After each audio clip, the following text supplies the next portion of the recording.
In the 1920s, the German mathematician David Hilbert devised a famous thought experiment to show us just how hard it is to wrap our minds around the concept of infinity. Imagine a hotel with an infinite number of rooms and a very hard-working night manager.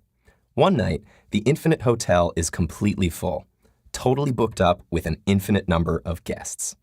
A man walks into the hotel and asks for a room. Rather than turn him down, the night manager decides to make room for him. How? Easy.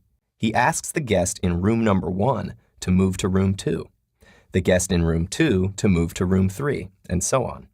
Every guest moves from room number n to room number n plus 1. Since there are an infinite number of rooms, there is a new room for each existing guest. This leaves room 1 open for the new customer. The process can be repeated for any finite number of new guests. If, say, a tour bus unloads 40 new people looking for rooms, then every existing guest just moves from room number n to room number n plus 40, thus opening up the first 40 rooms. But now, an infinitely large bus with a countably infinite number of passengers pulls up to rent rooms. Countably infinite is the key.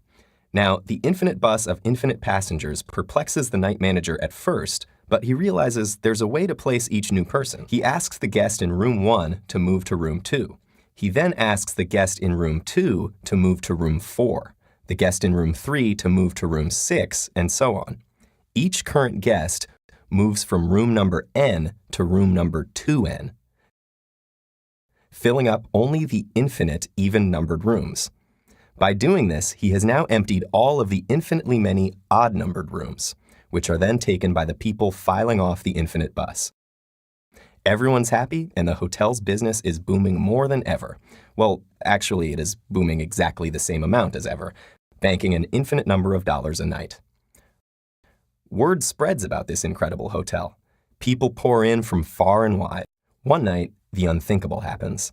The night manager looks outside and sees an infinite line of infinitely large buses, each with a countably infinite number of passengers. What can he do? If he cannot find rooms for them, the hotel will lose out on an infinite amount of money, and he will surely lose his job.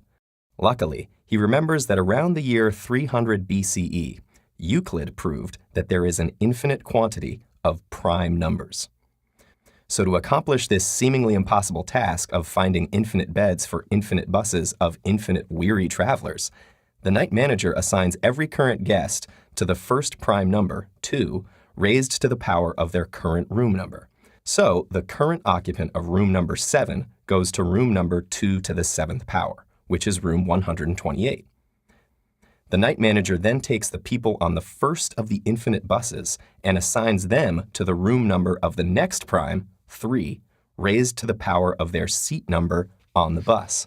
So the person in seat number 7 on the first bus goes to room number 3 to the 7th power, or room number 2187. This continues for all of the first bus. The passengers on the second bus are assigned powers of the next prime, 5. The following bus, powers of 7.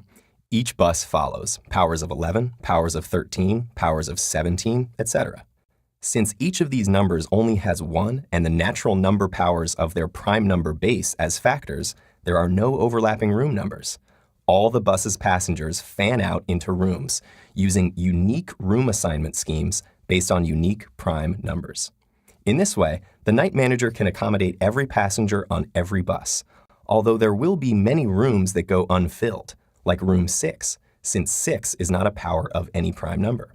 Luckily, his bosses weren't very good in math, so his job is safe. The night manager's strategies are only possible because while the infinite hotel is certainly a logistical nightmare, it only deals with the lowest level of infinity, namely the countable infinity of the natural numbers, 1, 2, 3, 4, and so on. Georg Cantor called this level of infinity Aleph 0. We use natural numbers for the room numbers as well as the seat numbers on the buses. If we were dealing with higher orders of infinity, such as that of the real numbers, these structured strategies would no longer be possible, as we have no way to systematically include every number. The real number infinite hotel has negative number rooms in the basement, fractional rooms, reversed, so the guy in room 1/2 always suspects he has less room than the guy in room 1. Square root rooms, like room radical 2, and room pi, where the guests expect free dessert. What self-respecting night manager would ever want to work there, even for an infinite salary? But over at Hilbert's Infinite Hotel, where there's never any vacancy and always room for more, the scenarios faced by the ever-diligent and maybe too hospitable night manager serve to remind us of just how hard it is for our relatively finite minds to grasp a concept as large as infinity. Maybe you can help tackle these problems after a good night's sleep, but honestly, we might need you to change rooms at 2 a.m.